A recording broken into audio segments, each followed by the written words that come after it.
You're listening to Ricky and Jimmy on Relationships, the show where we uncover the thoughts and behaviors that are sabotaging your relationship and what you can do about it. Jimmy and I are passionate about sharing the ways that imperfect partners like you and I can shift unhealthy relational dynamics and create closeness.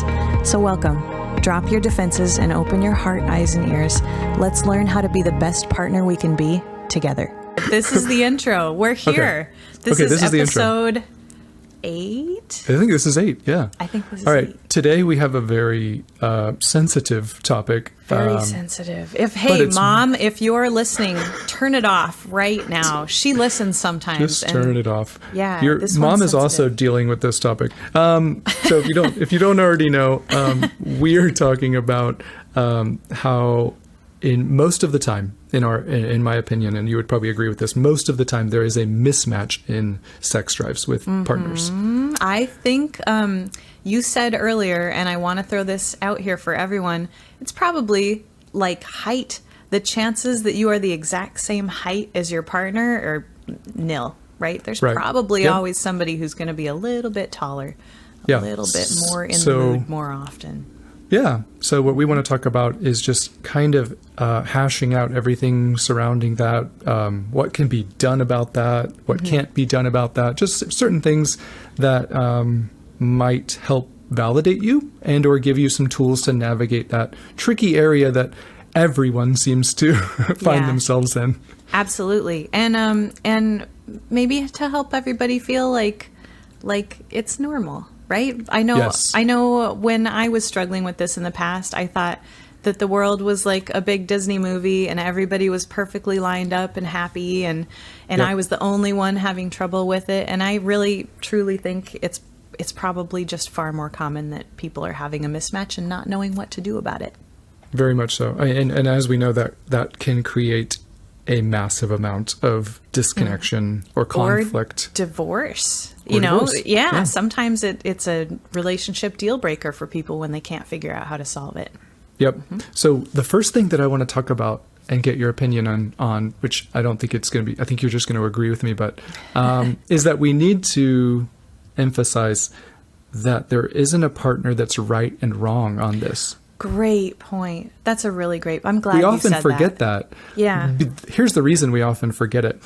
Because so often later in relationships, when there's a lot more emotional charge in it, we can label our partner as wrong for wanting more sex, or we can label the other partner as cold for not really having a desire. So, as always, Ricky and I want to stay away from the labels that we put on our partners in our heads. Yeah. Would you agree with that? No, 100%. I think right now at this point in the episode, if you're listening, take a moment to tell yourself that whether you identify as a high drive partner or a low drive partner, it's okay. Yeah. I know that's easier said than done, but we're telling you right now that wherever you land on that spectrum, it's okay and it's normal. Yeah. The other thing that I wanted to talk about was that that emotional charge of it. I believe that when we label, especially men, when I would say, I don't know the exact stats, but I would say, I don't know. I would say most of the time, it might not be. I think that's safe. I don't know the statistics either, but I think that's safe. Yeah. Men are the high drive partner?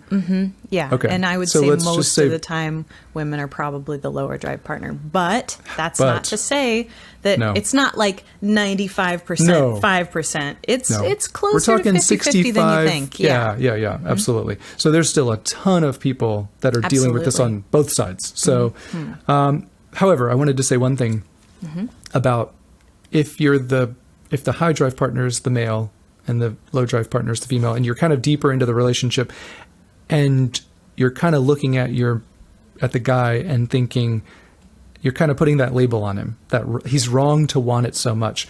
I think that's not what you're really upset about. I think what you're really mad about isn't that they desire you. You're not mad that they want you sexually. You're mad because you feel neglected and you don't feel like they care. I think at the root cause of it. So we always need to remember that we're not really mad that they want sex more. That's not really why you're upset. you're upset because you're feeling something else. You're feeling neglected, or you're feeling unappreciated. And may I add too, for men who are the lower drive partner, sometimes you're also dealing with shame over not wanting it enough. That might be a direct attack on your masculinity. You might feel like your woman doesn't respect you because you're not a super high drive guy. Because of the label most of us put on men as being more sexual. So she's, she might be unintentionally shaming you. Totally. Yeah. She might. Yeah. Great time for us to also throw in that if you're a high drive girl, you might have been, I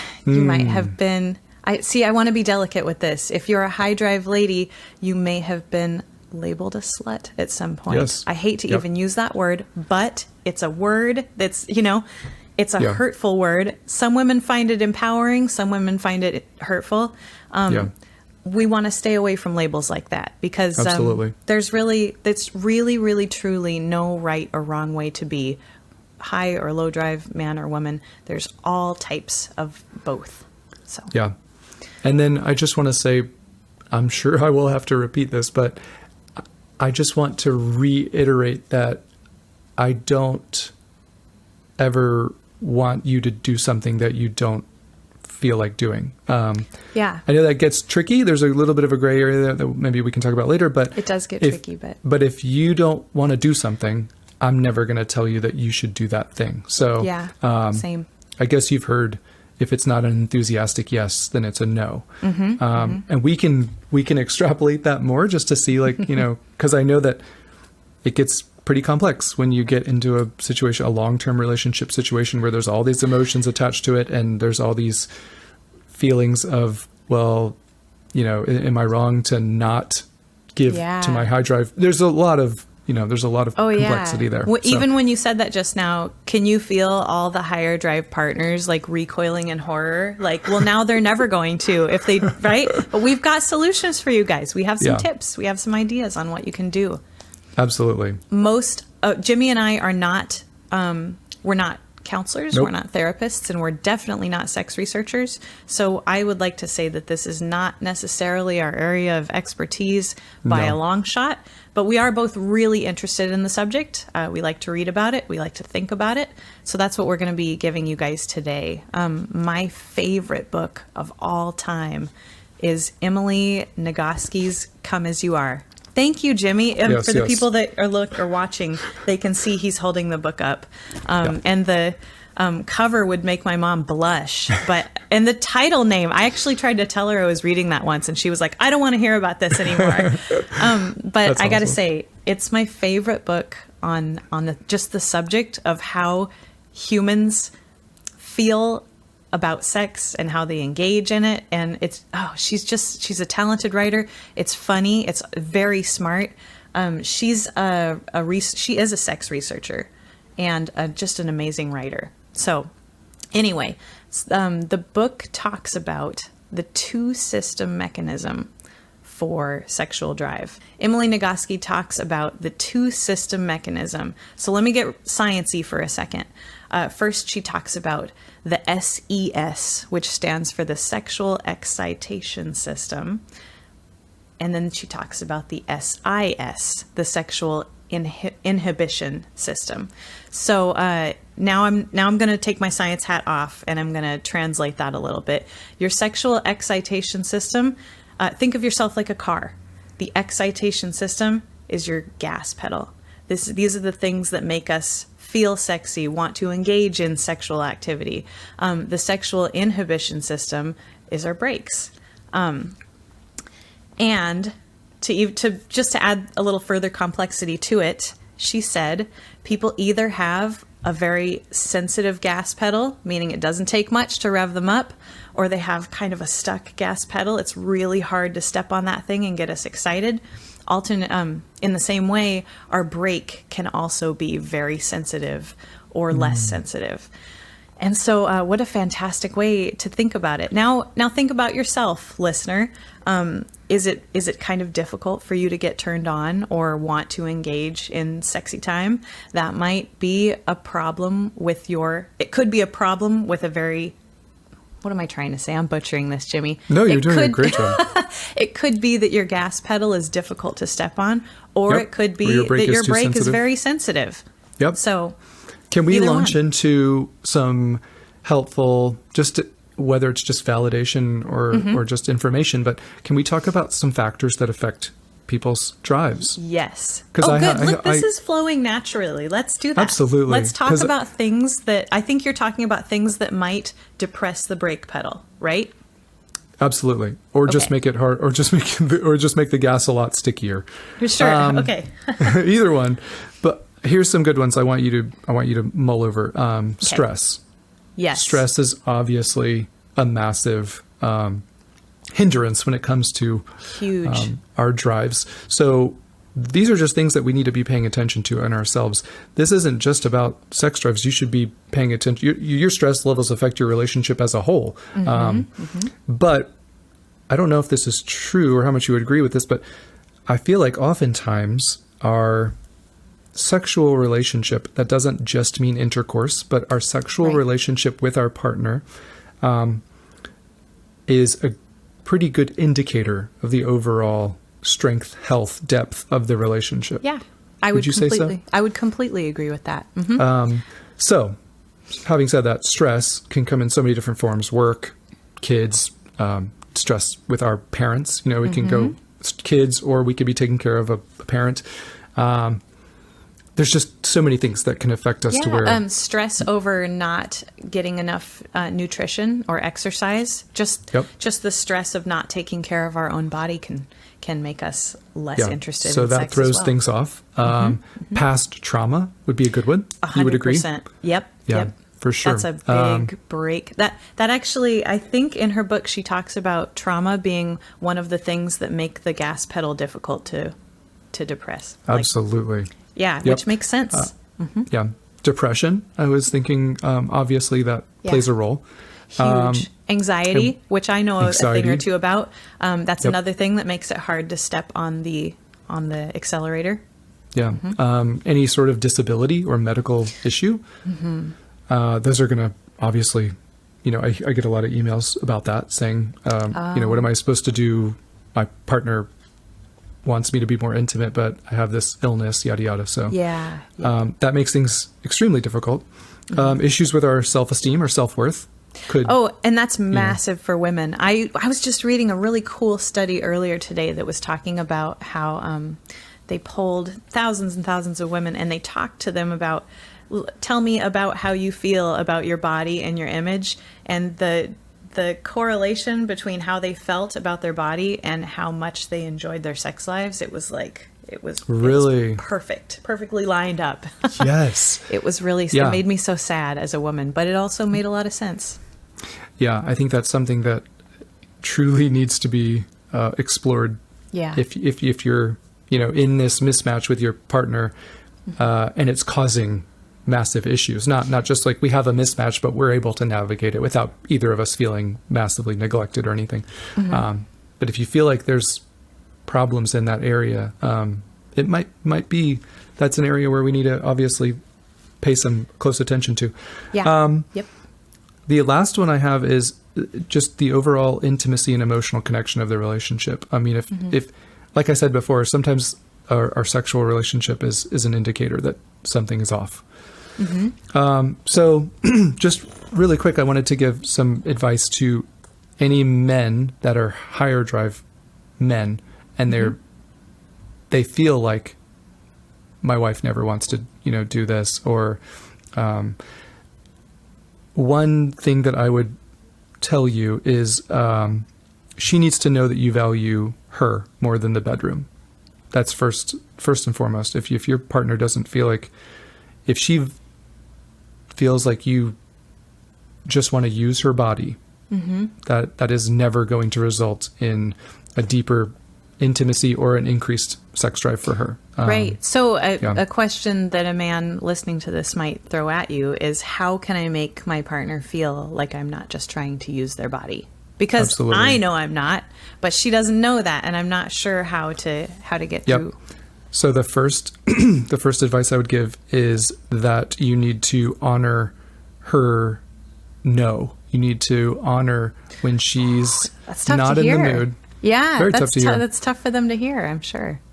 Yeah, but this is your partner. It seems counterintuitive. You think if I honor her no and I don't like push the issue, then it's never going to happen. But in reality, if you honor her no and you respect her and you pay attention, you maybe get curious about why the no's are a little bit more frequent than they used to be. That should lead to better communication and some validation. Like I said before, oftentimes it's not that she's upset with you that you want more sex. She's upset because she feels neglected. Yeah. Sometimes and, the lower drive partner probably has some responsibility in this situation to speak up when, if their partner's saying, hey, I've noticed that things are really slowing down between us. We're not in the bedroom as much. I would like to hear about your perspective on that. And that can be so hard, especially for women, to open up and say what's wrong, especially if we feel like we've been telling you what's wrong for so long, and now now you want to know because you want some action. Exactly. But that's our key, that he's listening and he wants to know. And it might be hard to open up about it, but we have to. It's so hard. It's so hard, especially when you've been invalidated or you feel like you've been just chronically dismissed. It's very difficult for any of us to just say, just tell him. You're like, I've had that conversation so many times. So that's exactly why this thing is so saturated and emotionally charged, is because she feels like she has told you, and now you want to have this talk because you want something from her. You didn't value the relationship before, and now you just want, to get off. And so of course she's going to feel used. And so part of winning her back and rebuilding that trust is honoring her no and talking about it. It always goes back to carrying forth what she's asking for in non-bedroom times, right? It's not that's absolutely right. That's got to be something you think about throughout the day. Here are the things that she said she needed from me. It's not just at 9:00 at night when you think you're about to get lucky. It's all day. Yep. I say in one of my videos that, Frank, I told you in one of my videos that foreplay started at breakfast. Right. So, right. But it does. It truly does. Yeah. Foreplay starts at breakfast and it continues all throughout the day in the ways that you speak to her or him, whatever you want. Sure. The way that you're treating them, your overall attitude, and how you prioritize them or how you don't prioritize them. And that goes back to my last point of advice for if it's male to female, and that's non-sexual affection. So many women complain, and rightly so, that they're not receiving non-sexual affection, but their male partners, still expect, like, hey, how come we're not doing it? And she's like, because you don't prioritize emotional connection with me. I have no desire to be sexually vulnerable with you. But the average man has no idea what that means. Like, why? And I have a little insight for the ladies too. I love the insight. I do. So I don't want to overgeneralize, but a lot of times men feel very uncomfortable with non-sexual affection. There's a lot of men who feel like it's not manly to just walk up and give you a hug, right? And men need that. They need the physical touch as much as we do, but sometimes it's hard for them because they think, gosh, if I just come up and squeeze her shoulder, like, does that make me less of a man for needing that physical touch? So that's tough. That's so important. Sometimes the men are only getting their physical touch in the bedroom, and that's their safe place for that. So that's why it's so, women say, like, why doesn't he just give me a hug every now and then? Sometimes that's why. Sometimes he's battling with a societal voice telling him that it's not manly to give non-sexual affection. That is very true. Although I would push back, and I would say that I would hope that I'm doing a good job at trying to do whatever I can to shift the culture and make sure men know that is. Good. I know you do, Jimmy. Yeah. The other thing I wanted to say real quick is that I actually just made a video on this, is that so often women are not giving their their higher drive male partner's non-sexual affection because he's not respecting the no. And what happens is she comes up and hugs him or kisses him. And he's like, this is it. He's like, sweet. Let me take you right to the bedroom. And she's like, no, I'm not trying to get, like, I'm not, that's not what this is. That is a really fair point. I'm really glad you said that. Mm-hmm. And so that's something that men need to, I've spoken to numerous women that say, I don't even want to hug him anymore because he takes everything as a sign that now I want to be thrown onto the bed. And I don't, that's not what this was about. And I'm just trying to connect with you. And you're still trying to use sex as a way to connect with me. And that's not how I want to connect. And so this always goes. I know we're both so fired up about this, but for the higher drive partner too, I know how hard that is to feel like all you want is that connection with that person, and they finally come up and give you a hug, and I know you're like, this is it, because you feel like, man, that's the connection that I've been missing, and it's finally happening, yay, and all the all the fanfare. I know that feeling very well. Yep. Mm-hmm. Mm-hmm. Yeah. So the only thing I would add is that that's where communication. Both partners need to have a desire for that communication. Therefore, the lower drive person needs to be able to have the safety to be able to say, hey, I need non-sexual affection. Like, I know that every time I hug you, you think that it's bedroom time. That's not the way I operate. So I want to be able to hug you and kiss you and touch you. Yeah. And I need you to know me well enough to pick up on the cues that I'm not trying to get thrown on the bed. Yeah, that can be tough for him. But... Yeah. And the other person, the higher drive person, needs to give out that non-sexual affection. Yes. And not make any pushes for the bedroom, so that whoever the lower drive person is feels safe that they're not trying to take advantage of me. They're just trying to connect with me. Totally. I have an idea. This just came to me. I did not plan this prior to the episode, so you let me know if this sounds silly. But what if during the course of a day, the partners agreed on some sort of non-sexual touch that they both agreed was definitely not initiating sex, but also made the higher drive partner feel really physically connected and the lower drive partner feel respected? I don't know what that would be. Like, I know that myself and my own partner have kind of little fun flirty things that we just know after several years together don't mean something's gonna happen, but it's still something fun and kind of flirty. That's nice. It's like safe actions. It's a butt pinch, in case anybody's wondering. But the butt pinch doesn't mean something's gonna happen, but it is kind of a fun flirty thing. So the higher drive partner gets a little bit of excitement and the lower drive partner doesn't feel pressured. But we know, I wish we'd said it explicitly, but we haven't. But I think it's an unspoken agreement between us that that's like a non-threatening way to flirt that kind of satisfies both partners in that way. Yep. I love that you brought up flirting, because I have a tendency to neglect talking about it, but you're absolutely right that it's so important. And I try to do a video every once in a while about, I know in 8 Dates, one of your favorite books. I love that one. Yeah. John and Julie Gottman talk about the importance of playfulness together. Yeah. And I know that they weren't specifically talking about sexual playfulness, but I think it contributes. It does. I think it contributes massively. I want to interject here and let everybody know too. I'm really bad at flirting. I don't want you guys to listen. Seriously, I don't want you guys to listen and think. I mean, I don't know about you, Jimmy, but I don't want them to think like, oh, Ricky and Jimmy, their sexual relationship with their partners must be amazing and they know exactly what they're doing. You guys, right. I am like the most awkward, terrible flirt ever. I don't know what I'm doing. Sometimes I'll like bring up something that I think is a really neat like science fact and I think I'm flirting with him and it's not at all. It's so sad. Yeah. Bringing science into flirting is, everyone does that, Ricky. Some people would like it, but I didn't pick the kind of partner who does. So sometimes we think we're flirting and we're not. Yeah. So I want to just throw that out there for you other awkward nerds. I love that.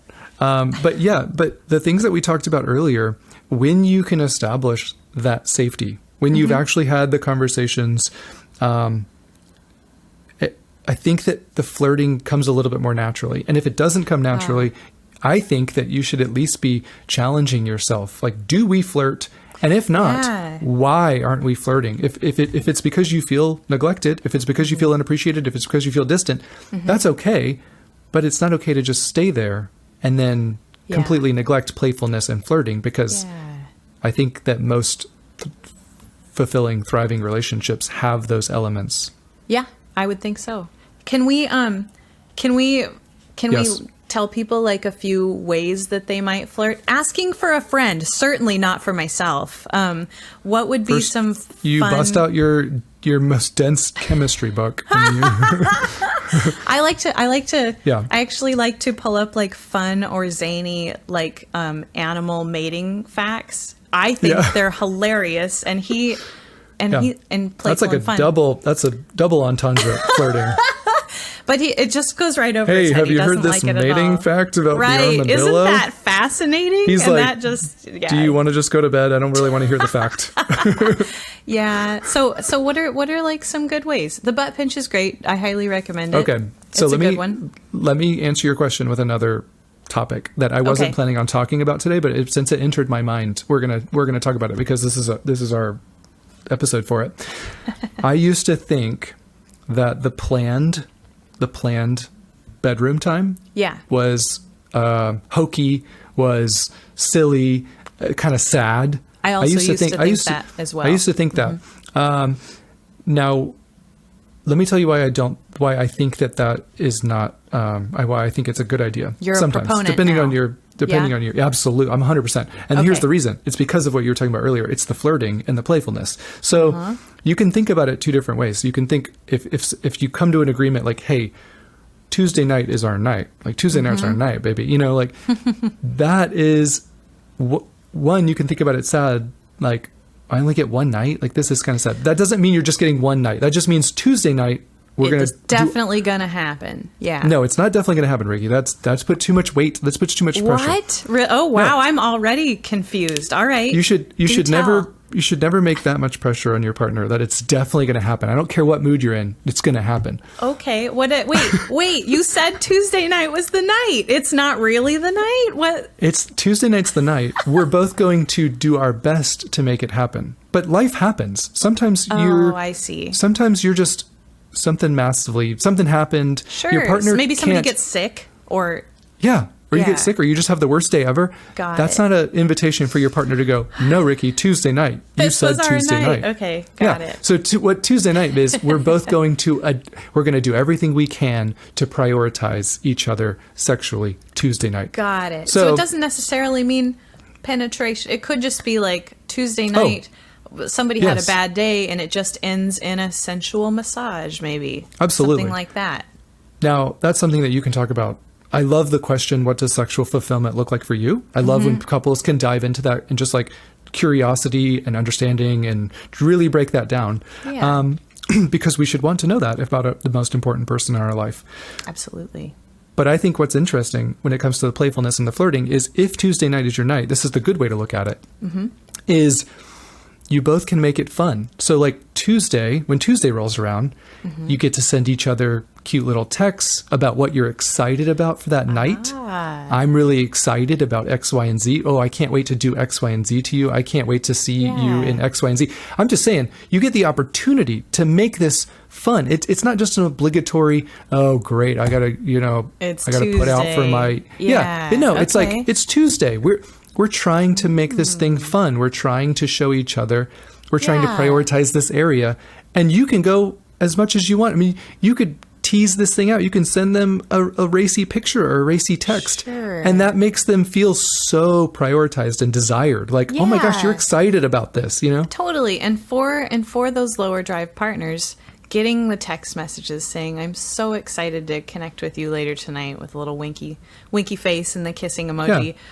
That's the kind of thing that makes the lower drive partners feel a little bit more excited about the night, instead of just being grabbed out of nowhere, you know? Now, let me just add to that really quick so we can move on to a different subject. But I still believe that for the higher drive person, that they still need to be taking into account their lower drive partner. So just because it's Tuesday, that does not mean we go in guns blazing. That means we take things slow. We cater to whatever level of access they're willing to put in. But at the same time, like we said before, it's foreplay, and it's non-sexual affection first. It's not just, since it's Tuesday, I get to do whatever I want. No, we're still taking into account the preferences of our partner. We're still remembering that some women are like ovens. They heat up a little bit slower. So we need to prioritize that, and we need to learn what turns her on and make her feel safe. We're not just pouncing on her. Totally. We're kissing her. We're touching her slowly. We're not making any giant moves to any sensitive areas yet. Right. This is a great place for us to segue back and talk about what are some flirtatious kind of things that the higher drive partner can do that's not gunning for the lower drive partner, and what are some things that the lower drive partner can do when they might, like me, be really bad at flirting. Yeah, that's a great question. Like some good concrete things. One of my very favorite things is when my partner comes up to me and he gives me a big hug from behind, because it's a surprise. I never know it's coming, and so that's kind of exciting. And Sounds a little scary. No, I know. That's sometimes that's okay. It's part of the fun. It is. It's right. Anyway, is this my boyfriend? I don't know. No, I'm just kidding. Yeah, no, it's usually in the house. Although it is more fun at the mall or something. Then it does get a little scary. That's a great question. So you put me on the spot a little bit. So we're going to hash this out together, and our listeners will have to send us some good. So really, you have to carry this too, because I'm not going to be able to contribute. So there's that. No, I'll think up some flirting. So yeah, I mean, flirting if I'm coming at it from a high drive male to a lower drive female, I think flirting especially if it's male to female, I think that as males, we need to do a better job at telling her why we love her, not just that we love her. Oh, that's great. Okay, even when you said that just now, that I am imagining it and I'm feeling very valued and seen, and not just like a piece of meat. Yeah, yes. So that's nice. I think we need to do a better job at not just saying you're beautiful or you're sexy, because those are important, but they're not that's not the full book. Like you need to be expressing how valuable they are in your life. You need to be talking about other characteristics or attributes that don't just involve her looks. Absolutely. And one great way to know how somebody would want to be complimented is to look for the things that they value in themselves. For example, I am very proud of my brain. I like the way that I think. I'm kind of a nerd. So if my partner compliments the way that I think or my intelligence on something, I'm going to value that compliment a lot more than a physical compliment, personally. Yeah. I think that, what are some other really good, like talking about their personality, talking about their generosity, talking about how they treat others. Those are all talking about how much we appreciate their selflessness, or the things that they, understanding that we're paying attention to the things that they do for us. And also, I would probably guess that a lot of women out there, regardless of whether they're high drive or low drive, they would appreciate it and find it attractive if they knew their man wanted to carry some of that emotional load, some of the mental load of the house, and just the relationship. That's a huge turn on. But specific ways of flirting, I probably got off topic. Like specifically, no, that's okay. Specifically flirting. For me, I know I always feel like as long as I know, if Emily somehow shows me that I'm desired, that's a huge turn on. Like that's her flirting. But go on, I want to hear yours. Yeah, I was going to say too how men are very often very touch deprived, and I know that the lower drive partner may be worried about getting their hopes up that something's happening right now, but non-sexual touch, like just holding his hand or squeezing his shoulder or giving him a little shoulder rub is I think that goes a really long way. Even though you might think of your partner as some horn dog, who just wants it all the time, they actually really want that non-sexual touch as well. And that can be part of flirting too. And, we didn't touch on this earlier, but we did a little bit in the beginning where we said there isn't a right or wrong partner, but we really need to drive home, like what you just said right there, where so often we just see him, not usually, there's not a lot of women that are called horn dogs, but the men, if somebody's being called a horn dog, it's usually a man.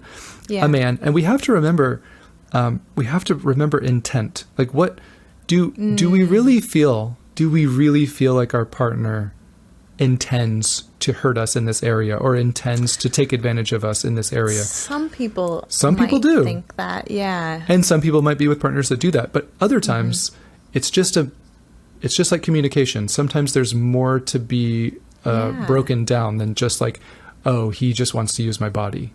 Sometimes it's not just that. Sometimes that's the way that's the only way he knows how to connect. That doesn't justify his neglecting you. I'm just saying, like, that's something that we need to explore.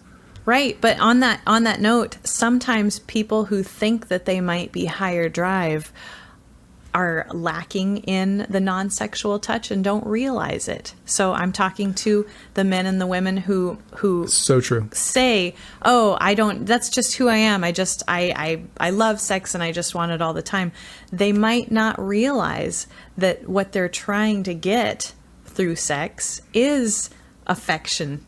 They might not realize that. That's so true. Yep. Mm-hmm. So as a lower drive partner might benefit their higher drive partner by giving them non-sexual touch, and that higher drive partner might come to realize, wow, that actually kind of scratches the itch more than I expected it to.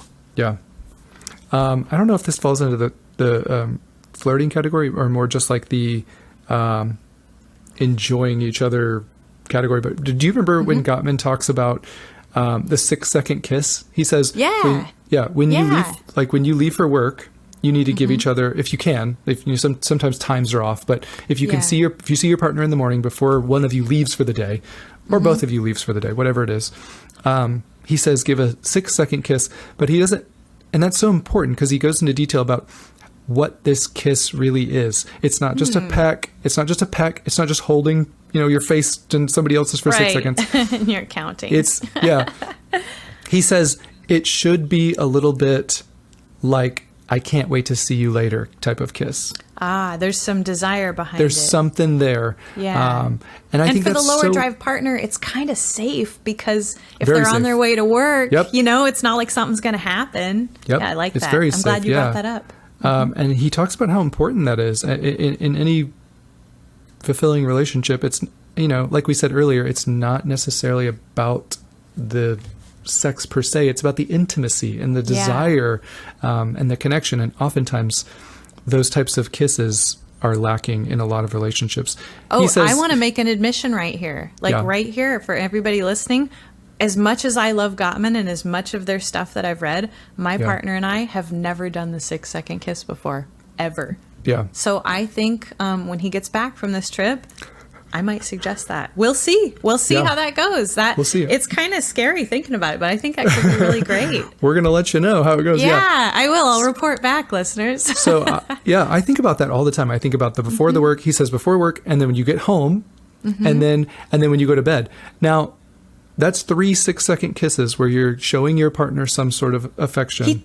He says we should be doing 3 of them? When you go to work, when you go to work, you go to work, when you come back home, when you reunite at the end of the day, and then at the end at the very end of the day at nighttime. I missed. I must have skimmed over that in the book. I was like, that sounds hard. Yeah. Now, what's so important about those is those aren't all leading to the bedroom. We all need to remember, this is so. That's what establishes that safety. What about the one at night? What about the one at night though? That one's got a higher chance of something. That one has a higher chance, but that's where we have to.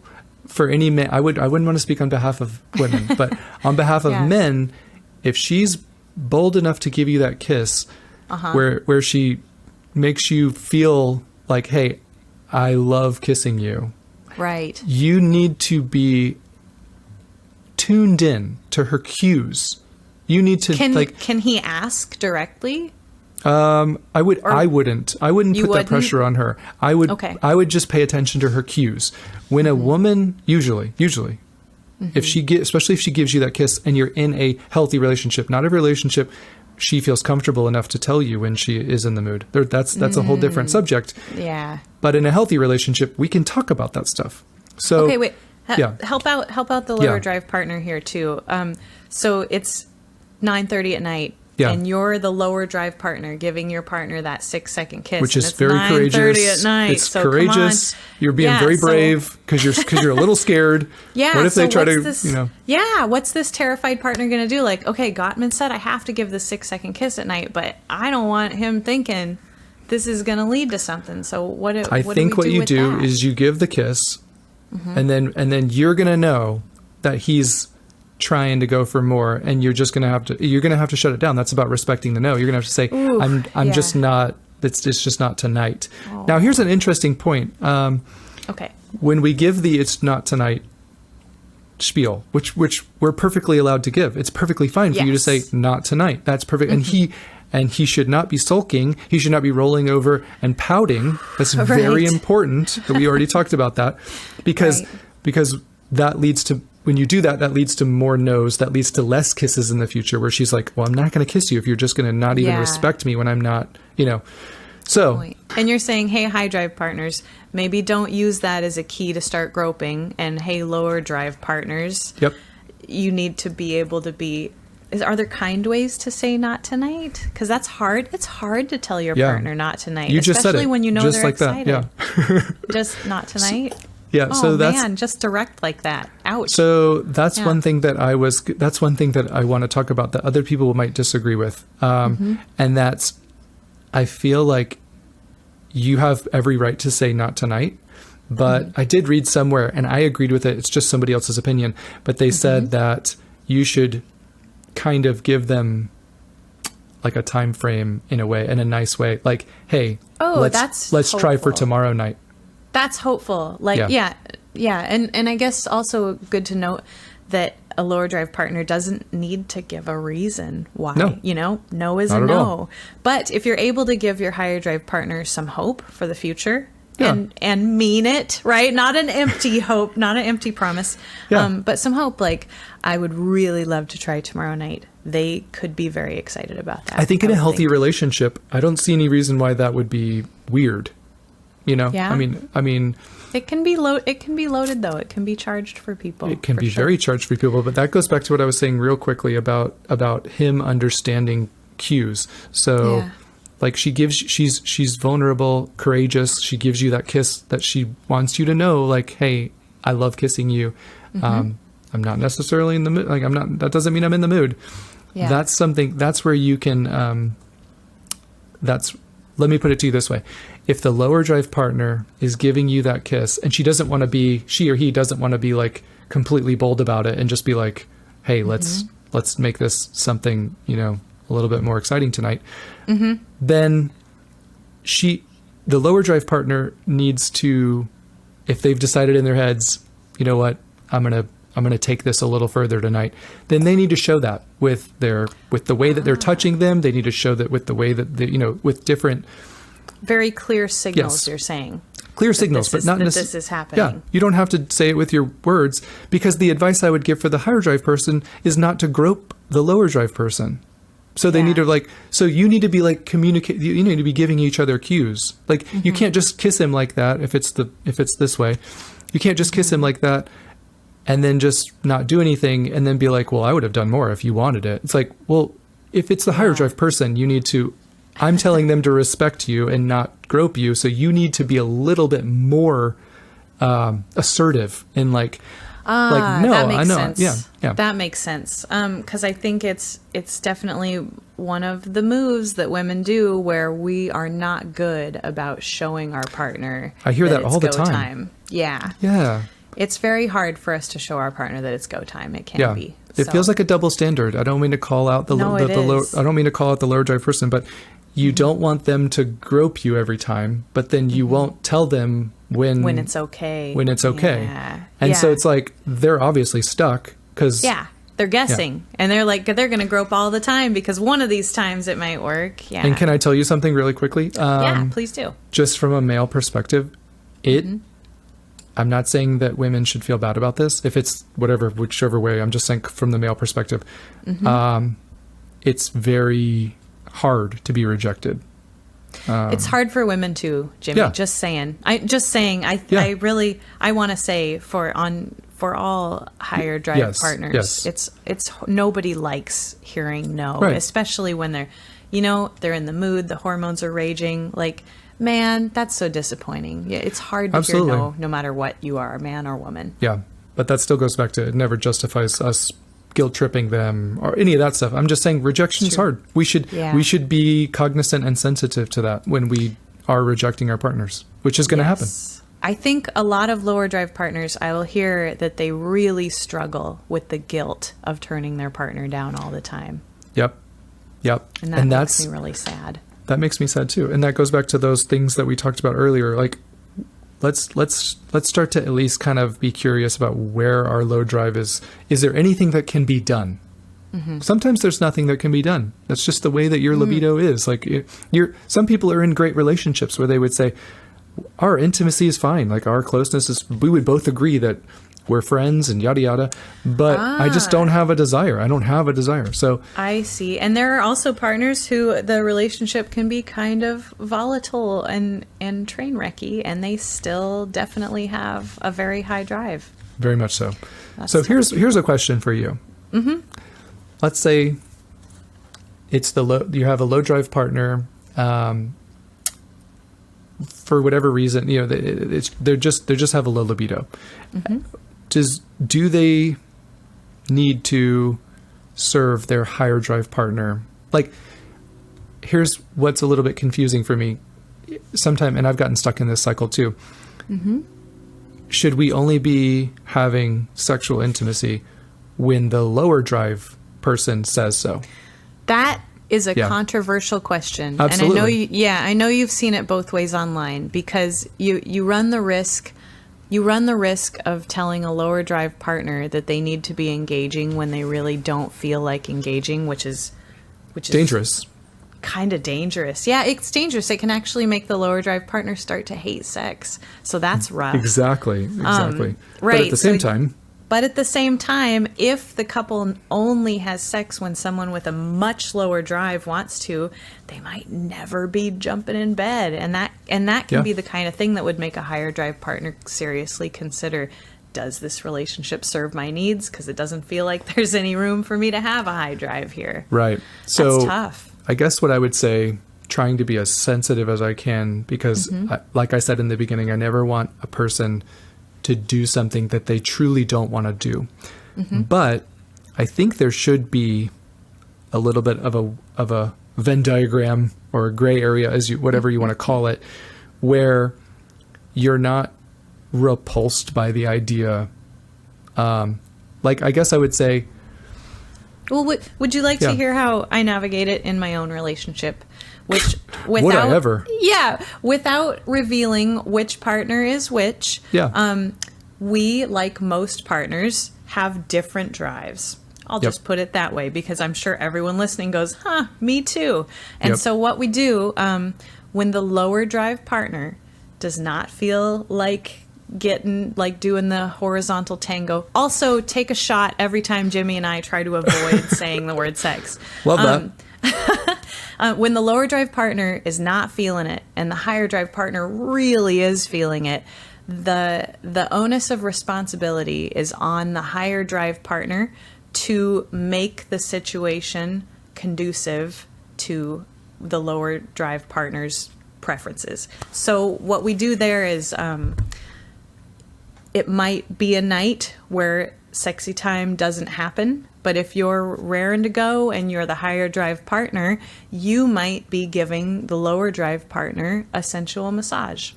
That could be how the night goes. And I have to say, for the higher drive partner in my relationship, it actually seems to go pretty great. And sometimes the lower drive partner ends up getting in the mood anyway, because they didn't even realize they just needed a de-stressing massage in order to get there. So So for us, we'll engage in something that's not overtly sexual, but kind of a compromise between the two things. And sometimes it ends up going great for the higher drive partner, and sometimes the higher drive partner will realize that they weren't even in the mood, and they just really wanted some touch. So that's kind of neat too. Yeah. You know what else I've heard, and I don't know if other people would agree with this, but I think about it now a lot. Far too much. No, I'm just kidding.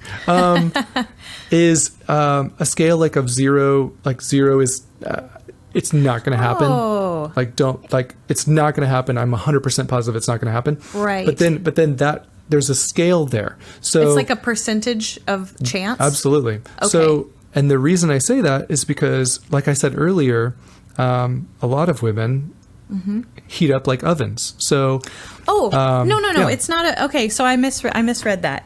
Oh, I'm sorry. Which happens, right, between men and women talking. Yeah. That's a sex joke too. So what I'm trying to say is, it's not what percentage of a chance do we have of this turning into sexy time. You're saying the woman can tell her partner where she's at from a 0 to 10. Is that what you're saying? Yeah. Well, yeah. So I'm just saying, like, let's think about the scale. So, if you know your high drive partner is in the mood and they're trying to feel you out to see where, if there's any chance of this happening tonight, they might ask you kind of where you're at on that scale. Okay. If you're a 0, then that means we're not going to, we can still do massaging, we can still take a shower together, we can still touch, whatever, but like, it's not going to happen. Don't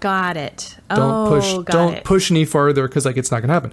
Now, but what if she says like, well, I'm like a 3 or a 4.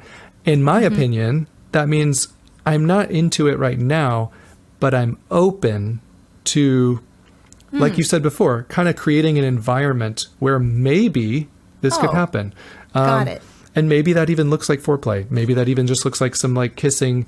Maybe that looks like taking a bath together. I mean, we don't know, but like whatever that is for you, it's just the point of like, I think in long-term relationships, for me, I would say marriages, but I know that not everybody's like that. But I feel like the kind thing to do if you're in a healthy relationship and you want to serve each other, I feel like we should be open. It's okay to be at a 0. Sometimes you're at a 0 and you just say, I'm at a 0. But if you're always at a 0, that might be a problem. Like sometimes you're not really a 0, you're like a 3 or 4. And I would hope that you and your partner can figure out ways to navigate that where it's like, okay, what are some things we can do to see if maybe you heat up a little bit like an oven would. And if you don't, that's fine. But if you do, then it's a win-win. Like, I mean, totally. And I think it's really interesting though too that you thought a 3 meant there's a chance. Because when you said it just now, I was hearing the hypothetical partner say 3, and I was like, there's no chance. Oh, see, but, I guess in my mind, like 0 to 10, well, the 5 would be like, you're right on the fence. Like a 5 would be like, got it. Well, yeah, but a 3 would be on the wrong side of the fence, right? For sure. Like, okay. But it's not a 0. If I said 3, that would be like, it's probably not going to happen tonight. Oh, that's true. You're right. But I'm just saying, so okay, 4.5. Different people have different, their scales mean different things. That's something that has to be I'm just saying that too. You're starting at a 3, but you're like, I'm willing to see if I could get to a 4, 5, 6. Yeah. Well, and it takes different partners different amounts of time to climb the scale as well. Exactly. I know that. Exactly. I think there are a lot of men who could relate to the statement that a 2 could very quickly turn into a 10. And there are a lot of women who can relate to the statement that sometimes it takes a lot of work to get from a 3 to a 5. Oh my gosh. Something Absolutely. to consider. Yeah. Very much something to consider. Can I ask you something? So I just made a video. I haven't actually looked at the comments yet, and I'll tell you why in a second. I thought it'd be fun to make a video where I said, when do you find, it was specifically to women about men.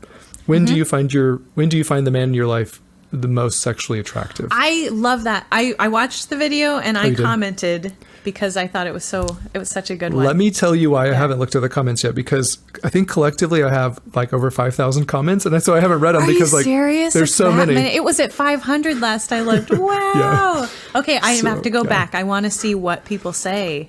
Yeah. So why don't you give me your guess? I haven't read them yet. Oh, like, what do you think? What do you? Well, first I want your personal opinion, and then I want your collective. What do you think that most females said about their males? Yeah. This is when they find their partner the most sexually attractive. Sure. What characteristics in them do they find most sexually attractive, or just like, Yeah, I guess as a woman, I would expect that most women would say, I find my partner the most sexually appealing when he is expressing to me that I'm important to him. I'm going to guess that that's the vast majority of your comments as a woman. And I bet that I haven't read them, but I bet you that they all center, and this is going to sound arrogant. I don't mean that. I'm just saying, like, if I had to guess based off all the knowledge that I have so far, I would guess that it centers around open and honest communication, vulnerability, and what you just said, where it's like, I know that he's treating me with his words and actions that I'm valuable. Yeah, it is insane how hot that is from a woman's perspective to have your guy say, you know what, you are so special to me. I don't know, but I'm talking, that's my 2 to 10. That's my 2 to 10 hearing something like that. Yeah. And you know what? I got I did read one comment that was from a man, and he said, nobody is sexy with a mop in their hand. And that's all he said. And, oh my goodness. And I thought to myself, well, this is the problem. Like, this is the problem. So here's what he doesn't get.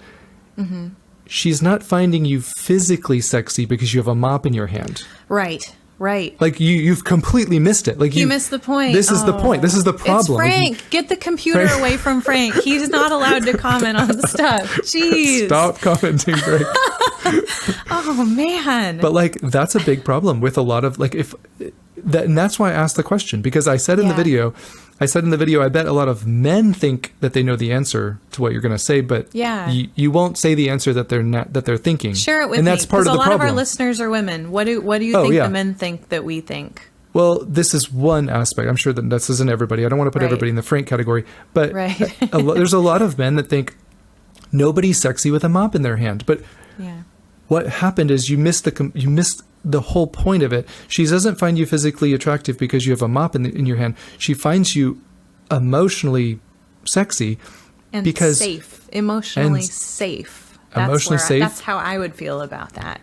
Because she knows that she's valuable. You're not just putting that task on her. You're not entitled. You're not just assuming that she's the wife. She needs to mop the floor. That's not my job. When you do some of that, when you take that mental load off, when you take initiative, initiative is a huge one. I mean, I hear that complaint, and justifiably so, where there's so many women that say, I don't need to tell you. Why do I need to tell you to take the trash out? You live here too. I shouldn't have to tell you to do the dishes. Like, if there's dishes in the sink, you do them. Just because when I walk by a sink full of dishes, I'm not assuming you're going to do them. Like, So, have you seen that old movie, The Breakup, with Jennifer Aniston? And Vince Vaughn? Have you not seen that? It's and Vince Vaughn. I haven't seen it, but I know who's in it. Oh my gosh, there's a scene where she's like, I want you to I want you to want to do, yes. I want you to want to do the dishes. Yes. And he's like, I'm never going to want to do the dishes. Just ask me to do the dishes when they need to be done. And it's like, that's the exact initiative issue. Yep. Yeah. That initiative is sexy. For any man that's listening, Frank, I know you tuned out. Wake up, Frank. But grab that mop. It is that sexy. Initiative is sexy. Not because you're holding the mop. She doesn't care that she knows you've put on a couple pounds. Like, she's not finding you physically attractive with a mop in your hand. So anyways. Oh, so I asked you what it is that you think men would answer. Like, I know they say nobody. What do they think? What do they think the women want them to do? I have no idea. To be sexy. Really? I would imagine I would imagine its appearance. I would imagine they think that, because I just don't think enough men understand women. Yeah, I have a funny anecdote here though too. my partner Chris and I were floating down the river in Fairbanks, which is really fun to do if you're ever in Alaska. Fairbanks has a great river for floating down. So we're floating down the river, and we see this guy on the beach, just ripped out of his mind, jacked, just muscles on his face. I mean, I've never seen such a muscular individual. And he pointed at him and he said, "That's probably what you like, huh?" And I said, "I don't like that at all. Like, not even like a 1% like. Like, I admire that guy probably spends all his time in the gym, and that's hard to do. But I feel 0% attracted to that person, and I don't ever want you to think that that's what I'm looking for." So I was really surprised that that's what he thought that I would want. It's not at all. Isn't that? Yeah, that's so interesting. Mm-hmm. It was eye-opening anyway. Yeah. So I don't remember where we were at, but yeah, that was a bit of a tangent. Well, a long time ago we were talking about flirting, but maybe we could talk about some other ways to bridge the gap from the higher drive and the lower drive partner. Yeah, I would love that. My guess would be we've kind of already touched on how important communication is when it comes to understanding what fulfillment actually looks like. But I also think the major problem in relationships is that labeling, where we see them as they're wrong to want so much, but really at the heart of it, we just feel neglected. So I think that's something I think you really need to pay attention to. Like, what do I really think about them when they want more sex than I do? What assumptions or what labels am I putting on them? Am I thinking that they're just a pervert? Because so many people do. So many people just think that you're kind of just disgusting for wanting, you want it way too much. And on the other side, for the higher drive partner, demonizing their lower drive partner for being cold or insensitive or not caring about my sexual needs. Yeah. I think that it's so important that we go back to the basics. Let's go back to the beginning of your relationship. In the beginning of your relationship, you both actually wanted to serve each other.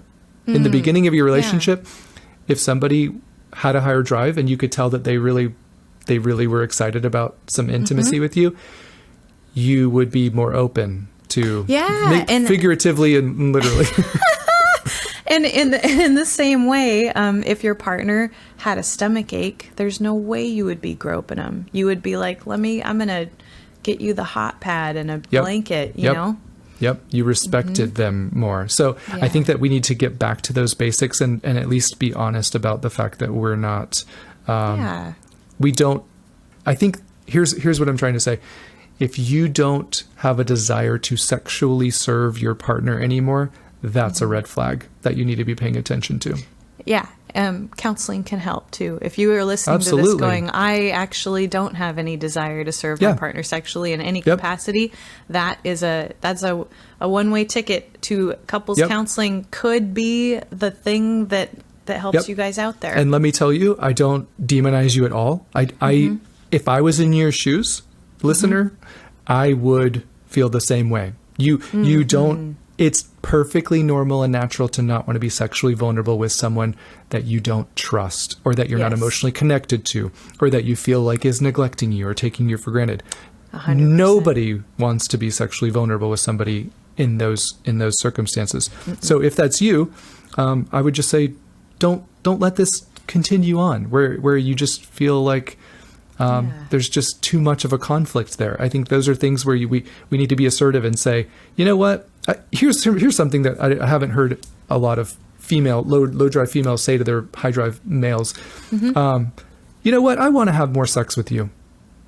Oh. And then she says, or he says, what? and she says, yeah, I want to have more sex with you. And he's like, oh, okay. Like, so now, like. And she's like, that's just the starter of a conversation. See, that's so much more, that gets him so much more engaged than, you never take me out anymore. I see what you're saying. Yeah. I see what you're saying. I think that you should be honest. What you're saying is by her saying, I want to have more sex with you, it's, I recognize that that's important to you and I care about that, right? Yeah. I mean, don't say it if it's not true, but if it's true, if you're like in the future, I would like us to have a mutually fulfilling And a good place to mention that serving your partner sexually doesn't just mean giving it up when you don't want to, which is not what we're advocating for. I'm saying serving your partner sexually can also mean respecting their nose, even when you're really ramped up. That's a way to sexually serve as well. For sure. Yeah. Mm-hmm. Yeah. So anyways, those are my two cents. That's my long 2 cents on it. Cool. No, I think that was a good one. That was a really good one. If you want to hear more, want to learn more about Emily Nagoski's the 2-system mechanism, which is your sexual excitation system and sexual inhibition system. If you want to figure out, I want to know more about my gas pedal and my brake pedal and figure out where I'm at and where my partner's at, that book is a gem. So that's, I guess you can get it probably anywhere that you get books. And Amazon. Another book that's a gem is Ricky's book, The Anxious Heart's Jimmy. Guide. Oh, thank you. I mean, I like it. I'm a fan. Yeah. So, anyways, we won't take up too much of your time. We're actually extremely what's the word I'm looking for? Grateful that you were here for us today. Yeah, and I gotta say, I sometimes we know what you're saying, Jimmy, but no, I do the same thing.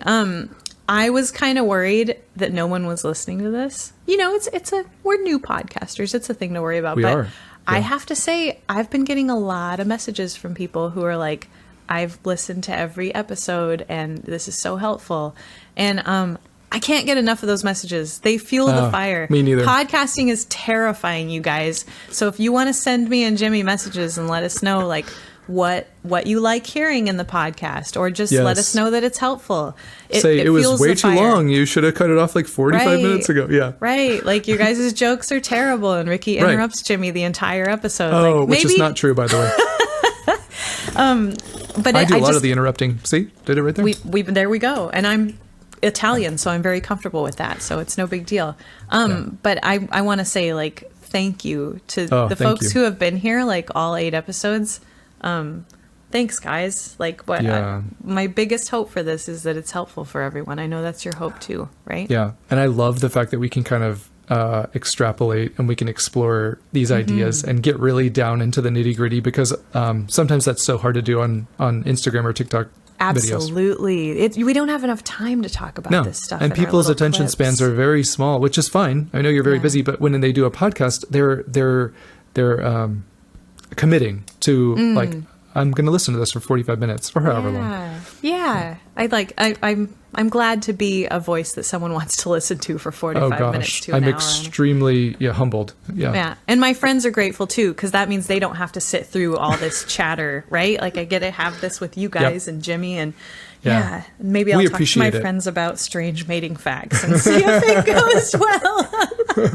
That's a really great way to end this. Yeah. So on that note, thanks, guys. Thank you so much. See you next time. See you next time.